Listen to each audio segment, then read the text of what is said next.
ہیں، میں طویل تفصیل میں نہیں جاؤں گا۔ امیر المومنین خلیفہ ثالث ذو النورین حضرت عثمان غنی رضی اللہ تعالی عنہ، آپ صحابی رسول، بڑے شرم و حیا والے، تقوی پرہیزگاری والے، فرشتے بھی آپ سے حیا کرتے، اور آپ کا مقام بہت بلند ہے، لیکن وہ کوئی خصوصی عمل، آپ کی کوئی خصوصی فضیلت جس کی وجہ سے اتنا زیادہ اللہ نے آپ کو اور رسول نے آپ کو بلند مقام عطا فرمایا۔ عزیزان ملت اسلامیہ، مال انہوں نے طلب کیا، مال انہوں نے حاصل کیا، لیکن اللہ اس کے رسول کی راہ میں خرچ کرنے کے لیے کیا۔ راہ خدا میں خرچ کرنے کے لیے مال کمانا غلط نہیں ہے، پیسہ جاگیر بنانا غلط نہیں ہے، لیکن اس مال کے کمانے میں، اس دولت کے کمانے میں نیت اللہ کی رضا ہو، نیت آخرت کی تیاری ہو، تو وہ مال ایسے برکت دیتا ہے۔ مسند احمد، امام ترمذی، اجلہ محدثین نے یہ روایتیں بیان فرمائی، امام بیہقی نے شعب الایمان میں بیان فرمائی۔ غزوہ تبوک کا موقع، میں بڑی تفصیل میں نہیں جا رہا ہوں، مختصر میں ذکر کر کے بات کو سمیٹوں۔ غزوہ تبوک جو جیش العسرہ جسے کہا جاتا ہے، اس وقت رومیوں کے خلاف یہ جنگ کی ترکیب بنائی جا رہی تھی، لشکر تھا لیکن اس کے لیے ساز و سامان نہیں تھا، جنگ کا سواریوں کا مسئلہ تھا، اور ساتھ میں لے جانے کے لیے ساز و سامان کا مسئلہ، ہتھیاروں کا مسئلہ، تو وہ لشکر بڑا جیش عسرت اس کا نام دیا، تنگی والا لشکر، تنگی والا۔ لہٰذا حضور پاک صلی اللہ علیہ وسلم آپ نے اعلان فرمایا اور موٹیویٹ کیا، ترغیب دلائی کہ اللہ کی راہ میں خرچ کرو، ہمیں اللہ کی راہ میں نکلنا ہے جہاد کے لیے۔ لہٰذا ہر کوئی بندہ جو اپنی طاقت سے اسے بن پائے وہ اللہ کی راہ میں خرچ کرے، یہ کہنا تھا حضور کا۔ حضرت عثمان اس محفل میں حاضر تھے، آپ فوراً کھڑے ہو گئے، عرض کیا یا رسول اللہ، میری طرف سے 100 اونٹ ماں پالان اور سامان کے۔ آپ نے دیکھا الحمدللہ، پھر آپ نے ترغیب دلائی، ہے کوئی اور اللہ کی راہ میں خرچ کرنے والا، جیش عسرت کی مدد کرنے والا؟ حضرت عثمان پھر دوسری دفعہ کھڑے ہوئے، عرض کیا یا رسول اللہ، اب میری طرف سے 200 اونٹ ہیں اور پورے ساز و سامان کے ساتھ۔ آپ نے فرمایا الحمدللہ۔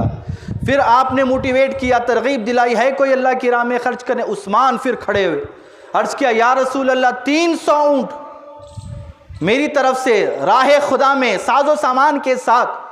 اتنے پر آپ نہیں رکے، آپ نے 1000 اشرفیاں، 1000 سونے کے سکے، وہ دور میں قحط کا دور تھا، جیش عسرت، اللہ نے اتنی دولت دی۔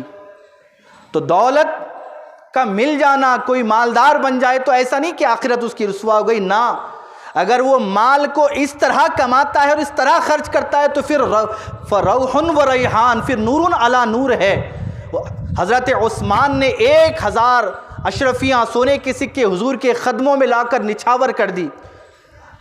راوی بیان کرتا ہے کہ حضور ان اشرفیوں کو، ان سونے کے سکوں کو یوں آپ الٹ پلٹ کرنے لگے، اور آپ نے فرمایا، تاریخی جملہ حضرت عثمان کی سند اور آپ کے شان و رتبے کے پر مہر لگا دی، کوئی کتنے تہمتیں لگا دے، کوئی کتنے نام رکھ لے، حضور نے مہر لگا دی حضرت عثمان کی شان پر۔ حضور نے فرمایا ما ضر عثمان ما عمل بعد هذا اليوم، آج کے بعد عثمان کوئی بھی عمل کرے، کوئی عمل عثمان کو نقصان نہیں پہنچا سکتا۔ اب عثمان کی شان اور جنت اس کے لیے پکی ہے۔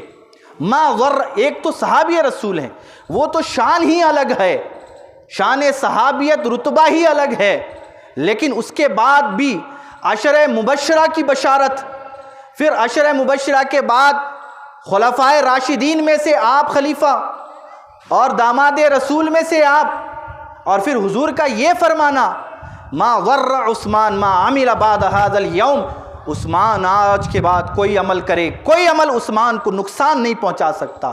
آپ بتائیں یہ خصوصی فضیلت کیسے ملی؟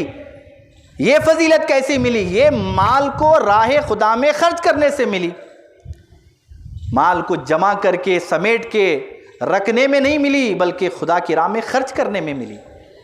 تو مال کا ملنا غلط نہیں ہے، مال و دولت ماشاءاللہ جائز طریقے سے زیادہ کمانا غلط نہیں ہے، بلکہ بندہ کماتے وقت سخاوت کی نیت رکھے، اور جب مال مل جائے تو اس مال میں سے اللہ کا اور غربا کا حق ادا کرے۔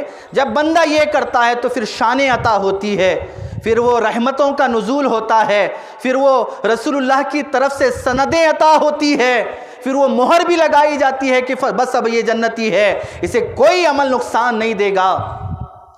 تو یہ ایک لمحہ فکر ہے ہمارے لیے کہ ہم اس دنیا میں رہتے ہیں اور عزت کے ساتھ رہنا، اور جو اللہ اس کے رسول نے ہمیں رخصت عطا فرمائی ہے، شرعی رخصتیں ہیں، ان تمام سے مستفید ہونا، ان سے نفع اٹھانا،